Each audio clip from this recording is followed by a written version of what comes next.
प्रकाशाचे अपवर्तन, refraction of light.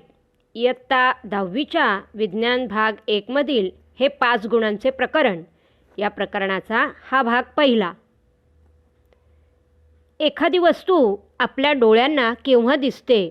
जेव्हा वस्तूपासून येणारा प्रकाश हा आपल्या डोळ्यांमध्ये प्रवेश करतो तेव्हा वस्तू आपणास दिसू लागतात. डोळ्यामध्ये प्रवेश करणारा प्रकाश हा त्या वस्तूपासून परावर्तित झालेला असतो. याचाच अर्थ प्रकाशाचे परावर्तन म्हणजे नेमकं काय? तर एखाद्या पृष्ठभागावर प्रकाशकिरण पडले तर त्यांची दिशा बदलते आणि ते परत फिरतात. यालाच प्रकाशाचे परावर्तन असे म्हणतात. When light falls on an object, their direction changes and they turn back. This is called reflection of light. प्रकाश परावर्तनामध्ये जे प्रकाशकिरण कोणत्याही पृष्ठभागावर पडतात त्यांना आपाती किरण, इन्सिडंट रे असे म्हणतात. तर पृष्ठभागावरून परत फिरणाऱ्या किरणास परावर्तित किरण, रिफ्लेक्टेड रे असे म्हटले जाते. परावर्तित किरणांची दिशा ही काही नियमानुसार ठरत असते. यांनाच प्रकाश परावर्तनाचे नियम, लॉज ऑफ रिफ्लेक्शन असं म्हणतात. यात आपाती प्रकाशकिरण, इन्सिडंट रे, परावर्तित प्रकाशकिरण, रिफ्लेक्टेड रे आणि स्तंभिका, नॉर्मल हे एकाच प्रतलात असतात. They lie in the same plane. आपाती प्रकाशकिरण, परावर्तित प्रकाशकिरण हे स्तंभिकेच्या विरुद्ध बाजूस असतात. The incident ray and the reflected ray are on the opposite sides of the normal. आपाती कोन आणि परावर्तित कोन हे समान मापाचे असतात. Angle of reflection is equal to the angle of incidence. म्हणजेच जर आपाती कोन 40 अंशाचा असेल तर परावर्तित कोनसुद्धा 40 अंशाचाच असल्याचे दिसून येते. प्रकाश किरणांचा मार्ग हा सर्वसाधारणपणे कसा असतो हे पाहण्यासाठी या चित्रात दिलेला प्रयोग करून पहा. ए, बी आणि सी हे 3 पुठ्ठे ज्यांना मधोमध छिद्रे आहेत असे हे 3 पुठ्ठे एका क्रमाने आपण लावले. ए पुठ्ठ्याच्या समोर एखादी मेणबत्ती ठेवली आणि सी पुठ्ठ्याच्या पलीकडच्या बाजूने ती मेणबत्ती पाहण्याचा प्रयत्न केला तर आपल्याला प्रकाश दिसून येतो. मात्र यातील कोणताही एक पुठ्ठा बाजूला सरकवला तर मेणबत्तीपासून निघणारा प्रकाश आपण पाहू शकत नाही. याचे कारण एकच, ते म्हणजे प्रकाश सरळ रेषेत प्रवास करतो. Generally light travels in a straight line. परंतु काही विशिष्ट परिस्थितीत प्रकाशकिरण वाकूही शकतात आणि हेच आपण या प्रकरणात पाहणार आहोत. दिलेल्या चित्रात तुम्ही पाहू शकता की एक ग्लास हा पाण्याने निम्मा भरलेला आहे. या पाण्याने निम्मा भरलेल्या ग्लासात पेन्सिल आपण तिरकी बुडवून ठेवली तर या अर्धवट बुडालेल्या पेन्सिलचे निरीक्षण काय असेल? तर पेन्सिलची पाण्यातील जाडी ही आपल्याला वाढलेली दिसते आणि पाण्याच्या पृष्ठभागालगत पेन्सिल तुटली असल्याचा आभास होतो. The portion of the pencil inside water appears to be thicker than the portion above water. It also appears to be broken at the surface of water. याचे नेमके कारण काय? याचा चित्रामध्ये तुम्हाला स्पष्टीकरणाचा भाग उलगडा होईल की X या ठिकाणापासून खरे तर प्रकाशकिरण पाण्यातून बाहेर पडतात, परंतु Y या ठिकाणी या प्रकाशकिरणांचा मार्ग बदलल्यामुळे ते तिरक्या पद्धतीने पाणी या माध्यमातून हवा या माध्यमात येताना दिसतात आणि त्यावेळी त्यांच्या प्रकाशाची दिशा ही बदलताना दिसून येते. In the above activities the observed effect is created due to the change in the direction of light by coming out of water. यालाच आपण म्हणणार आहोत प्रकाशाचे अपवर्तन, रिफ्रॅक्शन ऑफ लाईट. आणि ही त्याची व्याख्या. प्रकाश एका पारदर्शक माध्यमातून, इथे पारदर्शक माध्यम हे हवा, पाणी किंवा काच असू शकते. प्रकाश एका पारदर्शक माध्यमातून दुसऱ्या पारदर्शक माध्यमात जाताना त्याची मार्गक्रमणाची दिशा बदलतो. यालाच प्रकाशाचे अपवर्तन म्हणतात. Light changes its direction when going from one transparent medium to another transparent medium. This is called a refraction of light. यासाठी एक प्रयोग आपण पाहणार आहोत, ते म्हणजे काचेच्या लादीतून होणारे प्रकाशाचे अपवर्तन. Refraction of light passing through a glass slab. यासाठी एक काचेची लादी ग्लास स्लॅब एका कागदावर ठेवून घ्यायची आहे. पेन्सिलच्या साहाय्याने तिच्या बाह्यकडा ज्या या चित्रात दाखवल्या आहेत त्या PQRS पद्धतीने आखून घ्यायच्या आहेत. काचेच्या लादीच्या PQ बाजूला एक स्तंभिका जिचा मध्यबिंदू हा N असणार आहे अशी एक स्तंभिका आखून त्या स्तंभिकेला साधारणपणे 30 अंशाचा कोन होईल अशा पद्धतीने एक तिरकस रेषा आखायची आहे. या तिरकस रेषेवर A आणि B अशा 2 टाचण्या रोवून घ्यायच्या आहेत. ज्या बाजूला टाचण्या लावल्या आहेत त्याच्या विरुद्ध बाजूने काचेच्या लादीतून A व B टाचण्या यांच्या प्रतिमा आपल्याला पाहायच्या आहेत. त्या प्रतिमा सरळ रेषेत येतील अशा रीतीने SR या बाजूला C व D अशा 2 टाचण्या आपण रोवणार आहोत. त्यानंतर टाचण्या आणि काचेची लादी बाजूला काढून ठेवणार आहोत. C आणि D या टाचण्या जिथे आपण रोवल्या आहेत त्या खुणा या M बिंदूपर्यंत वाढवल्या असता आपल्याला त्या ठिकाणी कोन झाल्याचा E हा कोन जो आहे तो झाल्याचे दिसून येते. बिंदू M आणि N हे सुद्धा आपण जोडून घेणार आहोत. M आणि N बिंदू जोडून घेतले तर अजून एक कोन आपल्याला मिळतो, तो म्हणजे कोन R. वरील आकृतीत काचेच्या लादीतून प्रकाशाचे 2 वेळा अपवर्तन होते. एकदा हवेतून काचेत आणि दुसऱ्यांदा काचेतून पुन्हा हवेत. The first refraction occurs when light ray enters a glass from air at E on the side AB, and second refraction occurs when light enters air through the glass at point F on the side CD. या दिलेल्या आकृतीमध्ये तुम्ही नीट निरीक्षण केले तर हा बदल तुम्हाला दिसून येईल. त्याचप्रमाणे या आकृतीमध्ये दिसून येणारा भाग म्हणजे कोन I, ज्याला आपण आपाती कोन अँगल ऑफ इन्सिडन्स असं म्हणणार आहोत. कोन R हा आपला अपवर्ती कोन अँगल ऑफ रिफ्रॅक्शन असणार आहे. तर कोन E हा निर्गत कोन म्हणजेच अँगल ऑफ इमर्जन्स असणार आहे. या प्रयोगाचा निष्कर्ष म्हणजे कोन I हा तुम्हाला कोन E या एवढाच आढळताना दिसून येईल. जर कोन I 30 अंशाचा असेल तर कोन E हा सुद्धा साधारणपणे 30 अंशाचाच असणार आहे. मात्र कोन R जो अपवर्ती कोन आहे किंवा अँगल ऑफ रिफ्रॅक्शन आहे तो मात्र आपाती कोनापेक्षा कमी असल्याचं दिलेल्या तक्त्यामध्ये सुद्धा तुम्हाला दिसून येईल.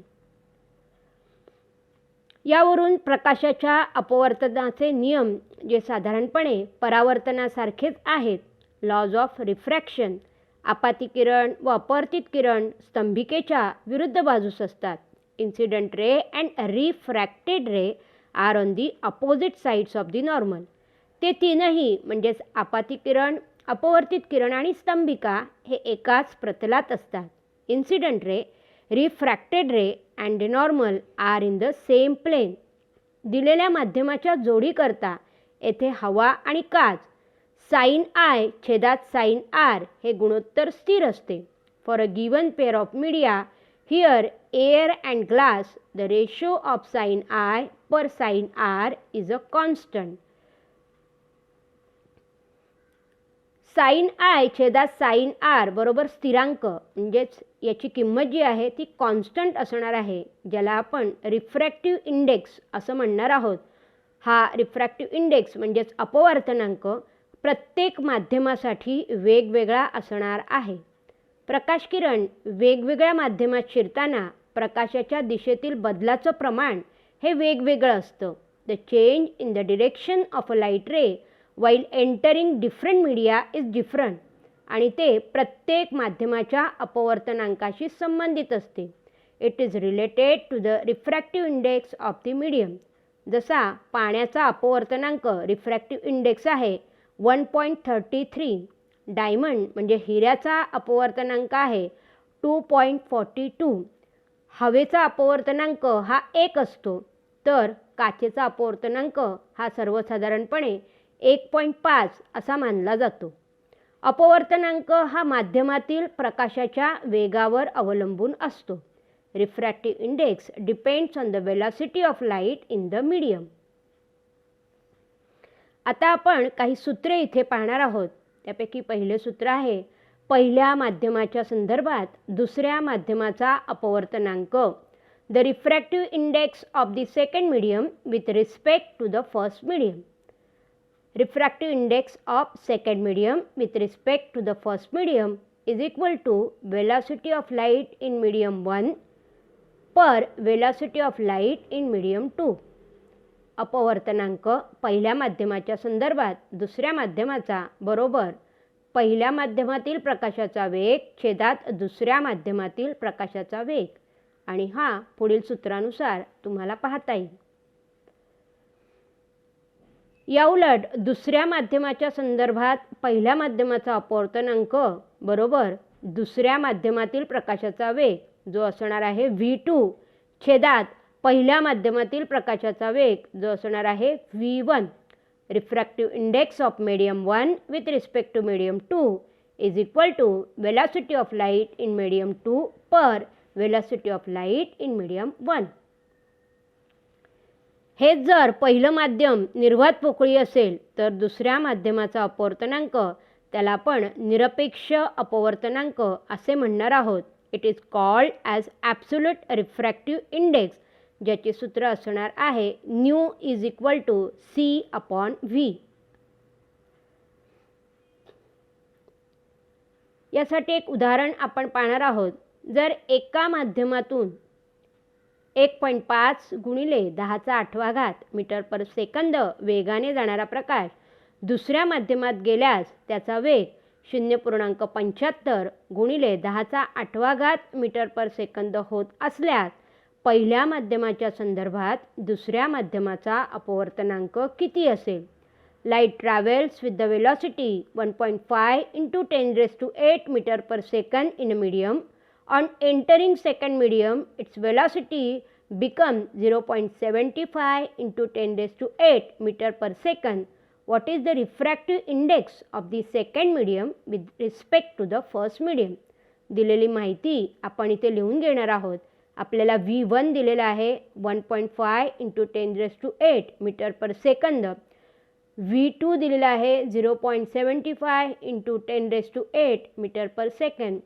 आणि इथे आपल्याला काढायचा आहे तो म्हणजे पहिल्या माध्यमाच्या संदर्भात दुसऱ्या माध्यमाचा अपवर्तनांक. Refractive index of the second medium with respect to the first medium, ज्याचं सूत्र याआधी आपण पाहिलं आहे V1/V2. V1 छेदात V2. V1ची किंमत आपण लिहितो आहे, त्यानंतर V2ची किंमत आपण लिहिलेली आहे. इथे 10⁸ 10⁸ समान असल्यामुळे तो आपण कॅन्सल करणार आहोत. मग आपल्याकडे शिल्लक काय राहील तर 1.5/0.75. जर हे उदाहरण तुम्ही डिरेक्ट सोडवलं तर त्याचं उत्तर 2 हे येणारच आहे. पण जर हे लक्षात येत नसेल तर आपण हा बदलसुद्धा करू शकतो. 15/10 / 75/100. मग भागाकार केल्यानंतर आपली बाकी जी आहे ती बाकी लिहिण्यासाठी आपण जे 75च्या छेदात 100 आहे ते 15 बरोबर गुणाकारात आणणार आहोत आणि 10 75 बरोबर नेणार आहोत. मग भागाकार केल्यानंतर पुन्हा 10/5 आणि 5ने 10ला भागलं तर आपलं उत्तर असणार आहे, आपला रिफ्रॅक्टिव्ह इंडेक्स जो आहे तो असणार आहे 2. रिफ्रॅक्टिव्ह इंडेक्सला कोणतंही एकक, there is no unit for refractive index, कोणतंही एकक इथे दिलं जात नाही. वेगवेगळ्या माध्यमात प्रकाशाचं अपवर्तन कसं होतं, refraction of light in different media, हे आता आपल्याला पाहायचं आहे. जेव्हा प्रकाश किरण विरल माध्यमातून, विरल याचा अर्थ हवा या माध्यमातून, घन म्हणजेच ग्लास, काच किंवा पाणी या माध्यमात जातो तेव्हा तो स्तंभिकेकडे झुकतो. When a light ray passes from a rarer medium to denser medium, it bends towards the normal. या उलट जेव्हा प्रकाश किरण हा काचेतून हवेमध्ये येतो, म्हणजेच घनमाध्यमातून तो विरल माध्यमात जातो, तेव्हा तो स्तंभिकेपासून दूर जातो. When a light rays passes from a denser medium to a rare medium, it bends away from the normal. मात्र प्रकाश किरण एका माध्यमातून दुसऱ्या माध्यमात प्रवेश करत असताना त्याची दिशा जर लंबरूप असेल तर हवेतून काचेत जाताना तो आपली दिशा बदलत नाही, अर्थात त्याचे अपवर्तन होत नाही.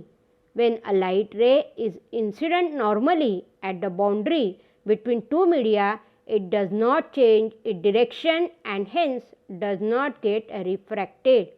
अशा रीतीने पहिल्या भागात आपण अपवर्तनाचे सर्व नियम अभ्यासले आहेत.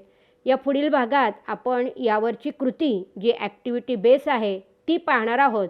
त्याचप्रमाणे त्यानंतरच्या भागात यावर आधारित उदाहरणांचा अभ्यास करणार आहोत.